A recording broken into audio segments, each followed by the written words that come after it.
Hello, everyone, and welcome back to Talk Ema.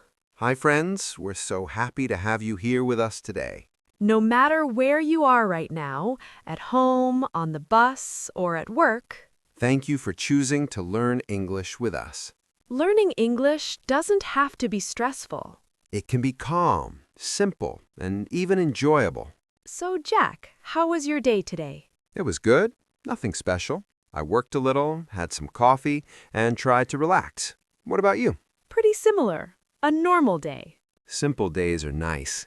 Yes, and of course, we always think about English. Always English. Today's topic is to and for. Many learners ask, should I say to you or for you? When do I use to? When do I use for? Don't worry, today we'll make it very simple. One clear idea, real examples, and English you can use every day. Before we start, if you enjoy learning English in a simple and natural way, Please like this video, share it with your friends, and subscribe to Talk Ema. all right, let's get started. First, let's relax for a second. To and for are not scary words, They are small words, but they feel different. and feeling is the key, not grammar rules. Many learners get confused because they translate in their head. Today, don't translate, just feel the meaning. Let's start with to. To is about movement and direction, It means where something goes. or who something goes to, Think about moving from one place to another. from here to there. For example, I'm going to work. You are here now, and then you move to work. Another example, I'm going to the gym. You start at home and you go to the gym. She walked to the bus stop. You can see the movement in your mind. She starts here. She walks. She arrives at the bus stop. That's why we use to. And to is not only for short distances. We also use it for big trips.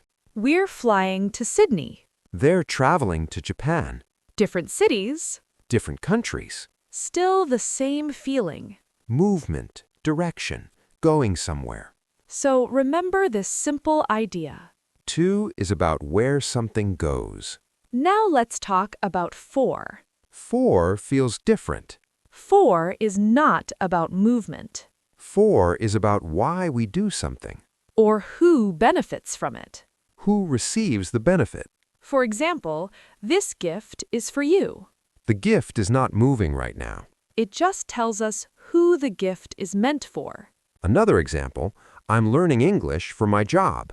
English is not moving anywhere. It answers the question, why? Why are you learning English? For your job. So let's keep it very simple. To is about where it goes For is about why we do it. or who it is good for. You don't need long grammar explanations. Just feel the difference. And don't worry if you make mistakes. Mistakes are part of learning, We will practice together. slowly and naturally. If you can draw an arrow in your head, to is probably the right word. An arrow means something is moving from one place to another. And don't worry, we will also show to with people.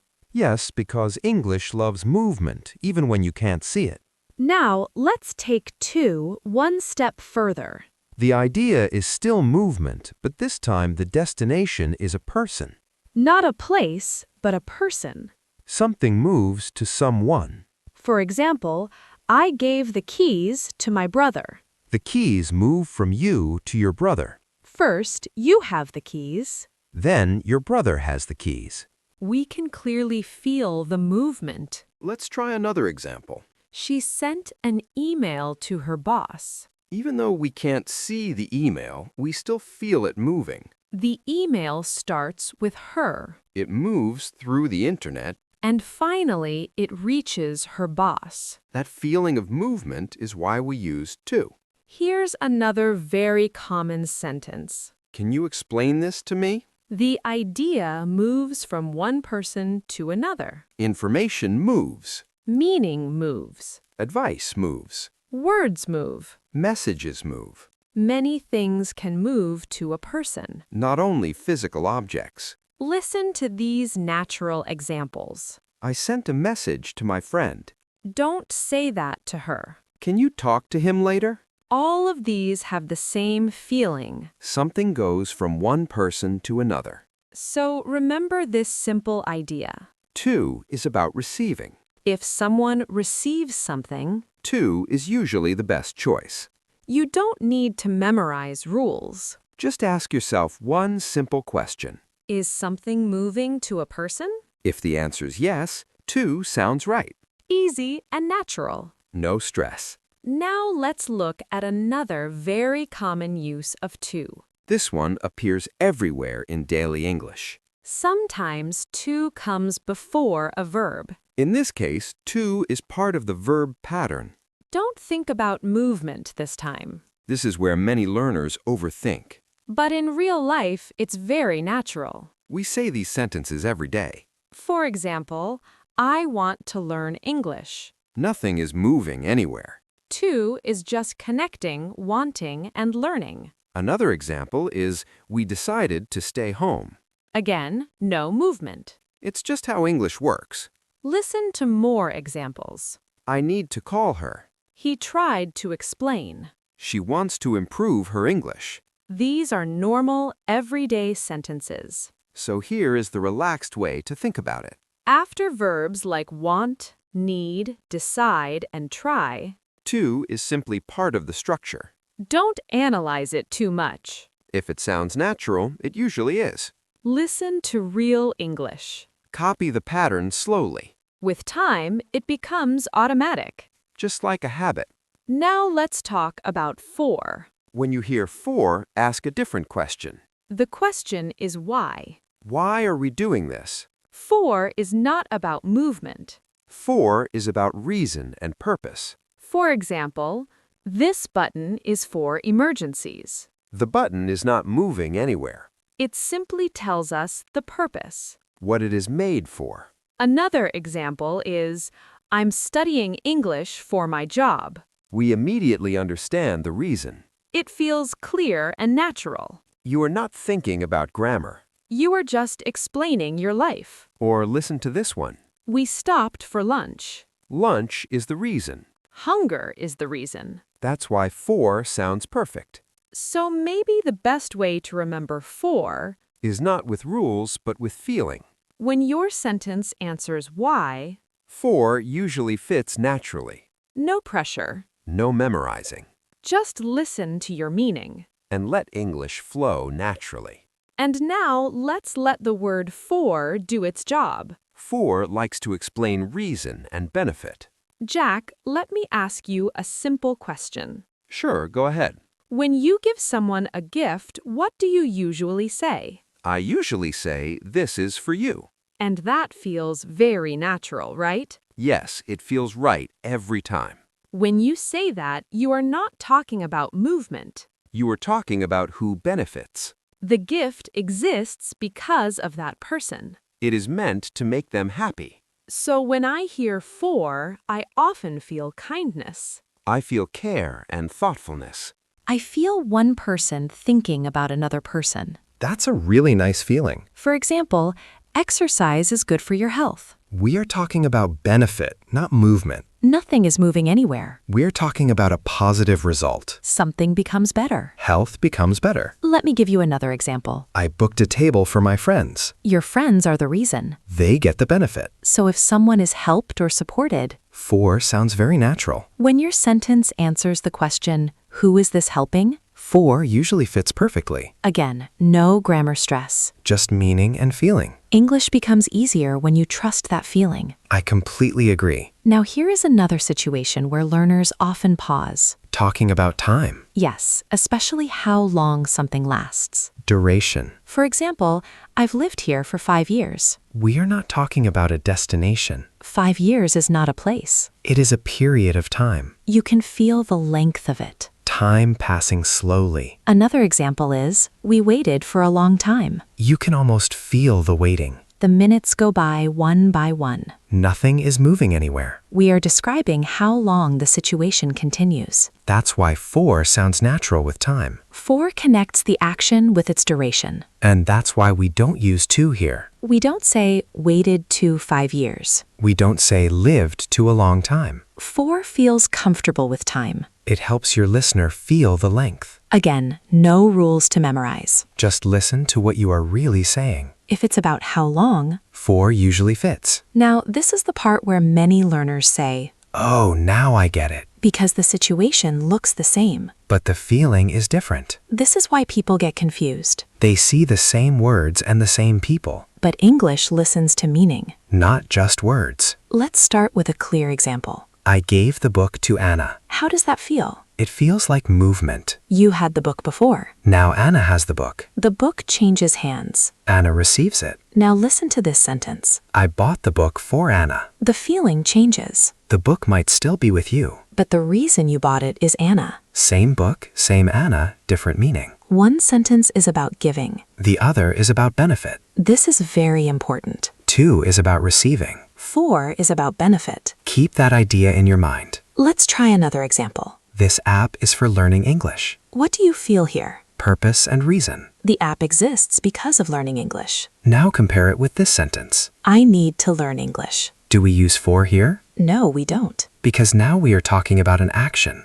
To becomes part of the verb. Same word, English, different role. Let's do one more real-life example. I'm going to the gym. That feels like movement. You leave home and arrive at the gym. Now listen carefully. I go to the gym for my health. Same gym, Same person, but now we are talking about why. not where. And that is the key idea. Same situation, different feeling. English is not asking you to memorize rules. It is asking you to choose the meaning you want. When you focus on meaning, 2 and 4 suddenly feel much easier. slow down for a moment. Listen to your sentence carefully. Ask yourself what you really want to say. Then the right word often appears naturally. Jack, can we talk about mistakes for a moment? Yes, because this is where many learners feel nervous. And honestly, they don't need to feel nervous at all. 2 and 4 are confusing for almost everyone. Let's look at a common mistake. Many learners say, I explained it for him. I understand why they say that. They are thinking about helping him. But the feeling of explain is giving information. Information moves to a person. So the natural sentence is, I explained it to him. That sounds right in English. Another common situation is gifts. Some learners say, this is to you, They want to sound kind. but the feeling is benefit and care. So English chooses for. We say, this is for you, It sounds warm and natural. and that feeling matters. Now, here is the most important thing. Making mistakes is completely normal. Even advanced learners mix these up. Even native speakers sometimes pause and think. So don't feel bad. Mistakes mean you're trying. Every time you notice the feeling, you get a little better. English grows slowly. And that is okay. Let's make everything super simple. If you remember just one thing, remember this. When you use to, ask yourself one question. Where is it going or who receives it? When you use for, ask a different question. Why am I doing this or who benefits? That's it. Just 2 simple questions. Don't translate in your head. Just feel the meaning. And let English flow naturally. Nice and easy. Now let's use 2 and 4 in a short story. Stories make English easier to remember. Yesterday, I saw you preparing something. Were you getting ready for a birthday? Yes, I was. I prepared a gift for my best friend. That's really nice. What kind of gift was it? It was small but meaningful. Later, I gave the gift to her in person. That sounds perfect. Did you also send her a message? Yes, I sent a message to her. It was a reminder about the appointment. A message goes to a person. A reason explains why. And of course, I'm learning English for my future. Same here. We are all doing this for a reason. This morning I said I'm going to work. And after that, I went to the gym for my health. To a place for a reason. Everyday life. Everyday English. Say it slowly. Use it naturally. Over time, it starts to feel easy. No stress, just real conversation. Let's quickly review everything. To is for direction, receiving, or part of a verb. Like want to, need to, decide to, and try to. For is about purpose, benefit, or time. Same words, different feeling. Meaning comes first. If something moves to someone or somewhere, Use to. if you talk about why, who benefits, or how long, Use for. now it's your turn, friends. Try making your own sentence. Use to or for in your sentence. Talk about your life. Give something to someone. Do something for a reason. Or talk about time. Write your sentence in the comments. We read all of them, and we love seeing your practice. Don't worry about mistakes. Just try and have fun. Remember, English doesn't need to be hard. You don't need perfect grammar. Just listen, repeat, and practice a little every day. Even 10 minutes helps a lot. Like, share, and subscribe to Talk Ema. Keep going and enjoy learning English. Bye for now. See you next time.